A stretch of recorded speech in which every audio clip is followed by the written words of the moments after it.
যখন দেখবেন বৃষ্টি হচ্ছে তখন দোয়া করবেন, দোয়া কবুল হবে ইনশাআল্লাহ। দোয়া করার আগে একবার বলবেন আলহামদুলিল্লাহ, কমপক্ষে একবার বলবেন আলহামদুলিল্লাহি রাব্বিল আলামিন, একবার কমপক্ষে। মানে প্রথমে আল্লাহর প্রশংসা করবেন, তারপর একবার দরুদ পড়বেন আল্লাহুম্মা সাল্লি আলা মুহাম্মাদ ওয়া সাল্লিম, তারপর হাত তুলে দোয়া শুরু করবেন। বৃষ্টি পড়ছে, দোয়া শুরু করে দেন, দোয়া কবুল হবে ইনশাআল্লাহ। আজান দিয়েছে, আজান এবং ইকামতের মাঝখানে সময়টা আছে, এই সময়টা কাজে লাগান, দোয়া কবুল হবে ইনশাআল্লাহ। নামাজে দাঁড়িয়েছেন, সেজদায় গিয়েছেন, সেজদায় দোয়া করেন, দোয়া কবুল হবে ইনশাআল্লাহ। প্রশ্ন করে অনেকে যে ভাই সেজদায় কি বাংলায় দোয়া করা যাবে? হ্যাঁ যাবে, যদি আপনার নামাজটা নফল নামাজ হয়। কোন নামাজ হয়?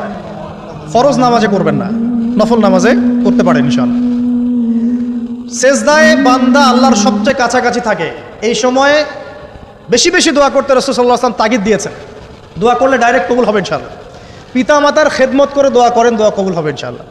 এখন তো পিতা মাতার খেদমত মানুষ করতে চায় না। এটা সেই যুগ যে যুগে পিতা মাতার সাথে দাস দাসীর মতো আচরণ করা হয়। সন্তানরা ভুলে গেছো তোমরা যে তোমরাও একদিন পিতামাতা হবা।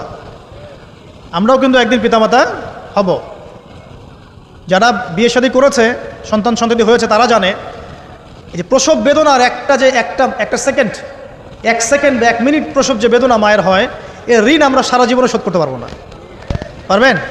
এই কারণেই মায়ের পায়ে নিজ জান্নাতের কথা বলা আছে। মাদের সম্মান আল্লাহর কাছে অনেক বেশি, মেয়েদের সম্মান অনেক বেশি। এই নারীবাদী ফ্যামিলিস্টরা যা বুঝিয়েছে, ইসলাম এমন নয়। তো ইসলাম এমন নয়, ইসলামে মেয়ের মর্যাদা সবচেয়ে উপরে। সেই মেয়েদেরকে আমরা এখন কি করেছি, কাপড় চোপড় সব কমিয়ে কমিয়ে বেপর্দা করে রাস্তায় নামিয়ে দিয়েছে।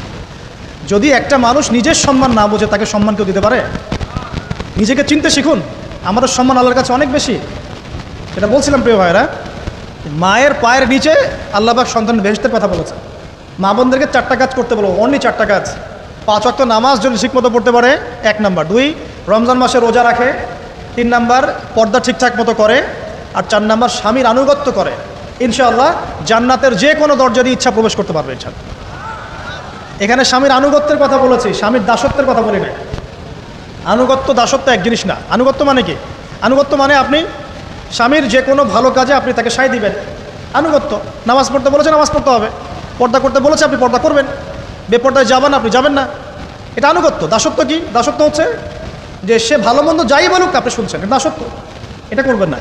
মা বোনরা 4টা কাজ বাসায় গিয়ে আবার শুনিয়ে দিবেন। নবীজি বলেছেন 4টা কাজ কোনো মেয়ে করলে জান্নাতের যে কোনো দরজা দিয়ে ইচ্ছা প্রবেশ করতে পারবে। 1 নাম্বার, 5 ওয়াক্ত সালাত। 2 নাম্বার, রমজান মাসের সওম রোজা। 3 নাম্বার, পর্দা ঠিকঠাক মতো করবে, লজ্জাস্থানের হেফাজত। এবং 4 নাম্বার, স্বামীর আনুগত্য করা। মায়ের খেদমত করে দোয়া করেন, দোয়া কবুল হবে ইনশাআল্লাহ। বাবার খেদমত করে দোয়া করেন, দোয়া কবুল হবে ইনশাআল্লাহ। কোরআন তেলাওয়াত করে দোয়া করেন, দোয়া কবুল হবে ইনশাআল্লাহ।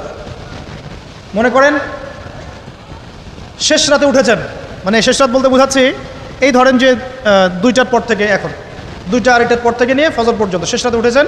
এই সময় আপনি যা দোয়া করবেন ইনশাআল্লাহ কবুল হবে।